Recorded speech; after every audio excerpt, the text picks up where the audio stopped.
مرتبہ ہمارے کام کرنے والے ساتھی بیمار ہو گئے، ان کی حاجت کے لیے گئے ہم ادھر دلی فتح پورے میں، تو وہاں کھالوں کا کام اور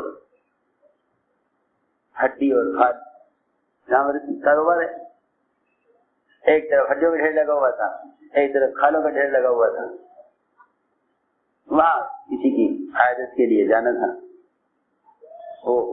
اتنی سخت بدبو، اتنی سخت بدبو، اتنی سخت بدبو کہ آدمی برداشت نہیں کر سکتا، بڑی مشکل سے ناک پکڑ کے وہاں سے گزرے، سانس نہ لیا جا رہے، بدبو کی شدت، منتنا كانت رائحة كريهة، كانوا يبيعون جلود البهائم والعظام، وكان هذا يناقض المجزرة تذبح ذبائح، رائحة منتنة، بڑی مشکل سے ناک پکڑ کے وہاں داخل ہوئے، اندر جا کے دیکھا انہیں کھانے بدبو شدید، اور لوگ بیٹھے کھانا کھا رہے، لیکن سخت بدبو میں آدمی سانس لے سکتے کھانا کھا رہے، میں نے ان سے پوچھا کھانا کھانے والوں سے کوئی بدبو نہیں آ رہی؟ نہیں، یہاں تو کوئی بدبو نہیں ہے، یہاں تو یہاں کیا بدبو؟ اس سے میں آیا مجھے، میں نے کہا دیکھو جو اس ماحول میں نہیں ہے انہیں بدبو کتنی محسوس ہو رہی ہے، ایک آدمی جھوٹ بولتا ہے، فرشتہ 1 میل دور چلا جاتا ہے اس کے جھوٹ بولنے کی بدبو سے، حالانکہ اتنا قریب اس کی ناک اس کے منہ کے اتنے قریب ہے، مگر ادھر میں جھوٹ کی بدبو محسوس نہیں۔ الانف اقرب للفم ويكذب ولا يشعر نتن الكذب، جھوٹ کی بدبو محسوس نہیں کرتا، حالانکہ ناک منہ کے اتنے قریب ہے۔ وہ حیران ہوتے میری بات سے، کہنے کہ تم آپ کو بدبو آ رہی ہے، یہاں تو بدبو نہیں آ رہی۔ میں سمجھ گیا کہ یہ لوگ اس ماحول میں رہتے ہیں، یہ لوگ اس ماحول میں رہتے ہیں، اس سے ان کو احساس نہیں، اور ہم سے بدبو برداشت نہیں ہو رہی۔ بس بات یہ ہے کہ جو آدمی گناہوں کے ماحول میں رہتا ہے اس کے اندر سے گناہوں کی ظلمت کا احساس اور گناہوں کی بدبو کا احساس ختم ہو جاتا ہے۔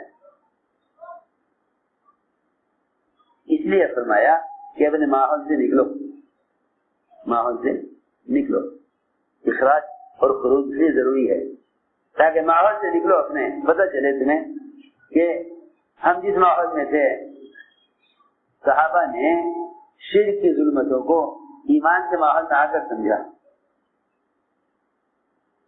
صحابہ نے شرک کی ظلمتوں کو ایمان کے ماحول میں آ کر سمجھا، اس لیے کفار و مشرکین کو قید کر کے لایا جاتا تھا، غلام بنانے کے لیے نہیں، مال لینے کے لیے نہیں، بلکہ اس ماحول میں لا کر قرآن سنانے کے لیے، تاکہ وہ قرآن سن کر اسلام قبول کر لیں۔ یہ فرمایا بین احد من المشرکین استجارک فاجرہ حتی یسمع کلام اللہ، یہ مسئلہ ہے کہ اگر کوئی مشرک بنا چاہے تو اسے اپنے ماحول میں لاؤ، تاکہ وہ یہاں آ کر قرآن سنے، اور قرآن کا سننا اس کے دل میں اسلام کی رغبت پیدا کر دے۔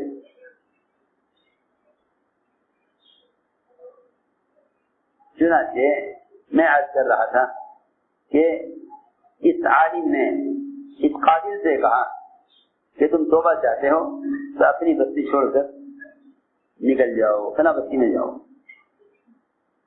وہاں سے نکلا، روایت میں ہے وہاں سے نکلا اور نکلتے ہی موت آ گئی، ابھی آدھا راستہ بھی نہیں ہوا تھا، آ گئے عذاب کے فرشتے کہ 2 قتل کیے ہیں، جہنم میں لے جائیں گے۔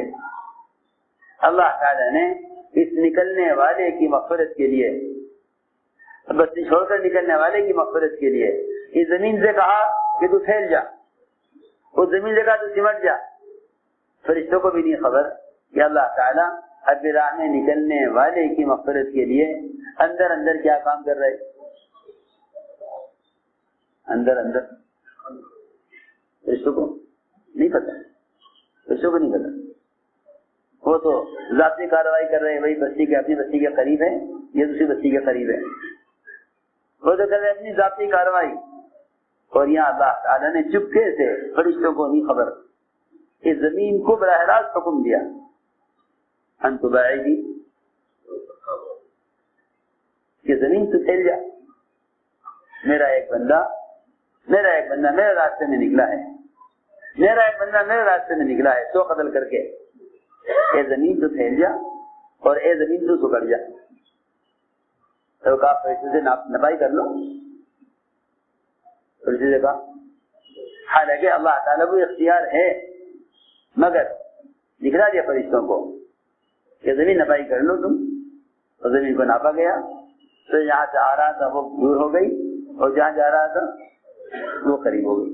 عمل کوئی نہ ہوا اور پہنچے بھی نہیں وہاں پہنچے بھی نہیں، عمل بھی کوئی نہیں ہوا. فرمایا زمین سے تو پھیل جا، اس سے کہا سمٹ جا، کر لو نپائی. روایت میں ہے کہ جب یہ گرا اس کی جان نکلی تو ایک بالش اس سے آگے کو سرکا دیا، صرف ایک بالش. روایت میں ہے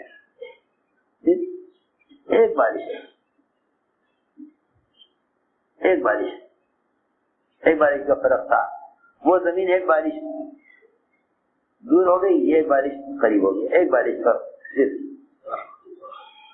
ایک بالش بڑھا ہے، صرف یہ اس زمین کی طرف جہاں اپنی توبہ کے لیے جا رہا تھا.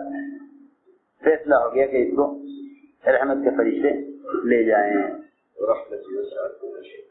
یہ بات اس لیے فرمایا کہ جو اللہ کے راستے میں جان اور مال کھپاویں گے اور اللہ کے راستے میں دین کی محنت کے لیے پھریں گے، یہ اللہ کی رحمت کے امیدوار ہوں گے. اتنا صاف فرمایا قرآن میں، اولئک یرجون رحمت اللہ الذین آمنوا وہاجروا وجاہدوا بما فی سبیل اللہ اولئک یرجون رحمت اللہ. اولئک یرجون رحمت اللہ، اللہ کی رحمت کے وہ ہیں امیدوار جو اللہ کے دین کی محنت کے لیے اپنے وطنوں کو چھوڑ کر نکلیں. تو میرے دوستو عزیزوں، بات یہ ہے، اسی لیے عزم کرو، ارادے کرو کہ ہمیں بھی اللہ تعالیٰ سے مغفرت اور تزکیہ اس راستے کی نقل حرکت کے ذریعے اللہ سے حاصل کرنا ہے. ساری بات کا خلاصہ یہ ہے کہ اپنے دین کو لے کر حرکت میں آؤ. اور پھر وہی بات ہے کہ اللہ کے راستے میں نکل کر عمل کی فضیلت اس لیے زیادہ ہے کیونکہ اعمال نقل حرکت سے متعدی ہوتے ہیں، یعنی عمل سے عمل زندہ ہوتا ہے.